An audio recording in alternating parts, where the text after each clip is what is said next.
ইউটিউবে সরকারি চাকরিজীবীদের নবম পে স্কেল অথবা বেতন বৃদ্ধি নিয়ে যে সকল গুজব চলছে দয়া করে এসব এড়িয়ে চলার চেষ্টা করুন। সরকারি চাকরিজীবীদের নবম পে স্কেল অথবা বেতন বৃদ্ধি সংক্রান্ত এসব তথ্যের কোনো ভিত্তি অথবা উপযুক্ত রেফারেন্স নেই। কোনো প্রকার উপযুক্ত রেফারেন্স অথবা সঠিক তথ্যের উপর এসব ভিডিও তৈরি করা হচ্ছে না। তাই সরকারি চাকরিজীবীদের বেতন দ্বিগুণ অথবা 3 গুণ বৃদ্ধি হচ্ছে এসব ভিডিও এর উপরে ভরসা না করে নিজ নিজ স্থান থেকে বেতন বৈষম্য নিয়ে আওয়াজ তুলুন।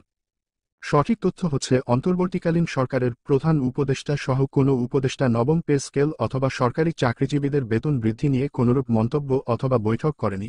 আমাদের দীর্ঘদিনে এই বেতন বৈষম্য সম্বন্ধে হয়তোবা অন্তর্বর্তীকালীন সরকারের প্রধান উপদেষ্টা সহ সকল উপদেষ্টা অবগত নয়। আমাদের করণীয় আমাদের বেতন বৈষম্য নিয়ে বেশি বেশি চর্চা করতে হবে নিজ নিজ অবস্থান থেকে।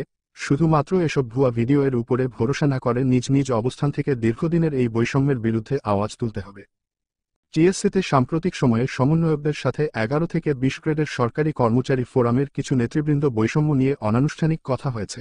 তারা আনুষ্ঠানিক বৈঠক করতে দেশ স্থিতিশীল হওয়ার জন্য কয়েকদিন সময় চেয়েছেন।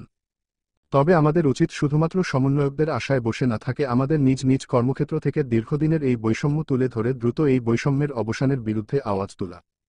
সার্বিকভাবে বৈষম্য কমাতে হলে এই বিষয়গুলোর প্রতি নজর দিতে হবে। বৈষম্যবিরোধী বাংলাদেশের কথা বলছেন। সবচেয়ে বড় বৈষম্য আয়ের বৈষম্য। এই বৈষম্য দূর করতে না পারলে মুদ্রাস্ফীতি আর মূল্যস্ফীতির লাগাম টেনে ধরা অসম্ভব থেকে যাবে।